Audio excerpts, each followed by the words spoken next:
Recently WTO यानी कि world trade organisation में भारत एक बहुत ही बड़ा डिस्प्यूट हार गया था, जिसके बाद डब्ल्यूटीओ ने मोदी गवर्नमेंट को जल्दी कार्रवाई करने के दिशा निर्देश दिए थे। सारा मसला हुआ है गन्ने के ऊपर भारत सरकार द्वारा दी जाने वाली सब्सिडी के कारण। भारतीय सरकार ने देश के गन्ना किसानों के लिए FRP यानी fair and remunerative price set कर दिया है, जिसके ऊपर शुगर मिल्स गन्ना किसानों से गन्ना परचेज करती है। गन्ने का आउटपुट बढ़े या फिर घटे, किसी साल ज्यादा फसल के कारण प्राइस बेशक कम हो जाए, केंद्रीय सरकार द्वारा शुगर मिल्स को डायरेक्शंस हैं कि जो प्राइस केंद्रीय सरकार ने निर्धारित किया है, शुगर मिल्स उसी प्राइस के ऊपर किसानों से गन्ना परचेज करे। बाकी जो भी पैसा है वो सरकार उनको प्रोवाइड कर लेगी।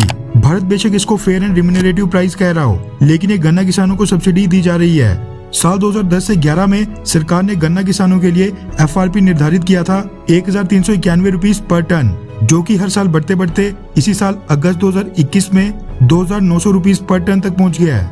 इसके चलते देश के कई सारे किसान अब देश में गन्ने की खेती को प्रेफर कर रहे हैं, क्योंकि उनको पता है कि उनको अपने गन्ने का सही प्राइस मिलना ही मिलना है। ऐसे में पिछले कुछ सालों से गन्ने और उसके साथ साथ चीनी, उसकी भी प्रोडक्शन अचानक से भारत में बहुत ही ज्यादा बढ़ गई थी, जिसके चलते भारत अपनी चीनी की खपत पूरी नहीं कर पा रहा था। ऐसे में सरकार ने शुगर मिल से कहा कि वो अपनी शुगर को विदेशों में भी एक्सपोर्ट करे, जिसके बाद इंटरनेशनल मार्केट में शुगर केन और शुगर दोनों इतने ज्यादा हो गए कि इनके प्राइसेस कुछ ही सालों के अंदर अचानक से 20% डाउन आ गए। इसकी वजह से जो दूसरी शुगर केन प्रोड्यूसिंग कंट्रीज थी, उनको बहुत ही बड़ा नुकसान उठाना पड़ रहा था और उनके किसानों को बेहद ज्यादा नुकसान होने शुरू हो गया था। भारत तो चलो अपने देश के किसानों को सब्सिडी प्रोवाइड कर सकता है, हम दुनिया की 5th लार्जेस्ट इकोनॉमी है, लेकिन दूसरे कई सारे देशों की सरकारें हैं वो ऐसा बिल्कुल नहीं कर सकती हैं। उनकी इकोनॉमिक कंडीशन बिल्कुल भी इतनी अच्छी नहीं है कि वो अपने देश के किसानों को सब्सिडी प्रोवाइड कर सकें। ऐसे में ब्राजील, ऑस्ट्रेलिया और कुछ देश भारत के खिलाफ कंप्लेंट करने वर्ल्ड ट्रेड ऑर्गेनाइजेशन चले गए थे, जहां पर सभी देशों के ट्रेड से रिलेटेड डिस्प्यूट्स का निपटारा होता है।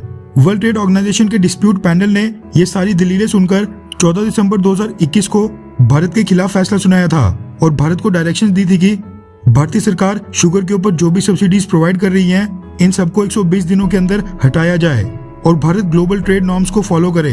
लेकिन अब द इकोनॉमिक टाइम्स के हवाले से मीडिया रिपोर्ट सामने निकल कर आ रही है कि भारत ने वर्ल्ड ट्रेड ऑर्गेनाइजेशन के ऑर्डर्स मानने से बिल्कुल मना कर दिया है और WTO को साफ कर दिया है कि भारत अपने गन्ना किसानों को दी जाने वाली सब्सिडी को आगे भी कंटिन्यू रखेगा।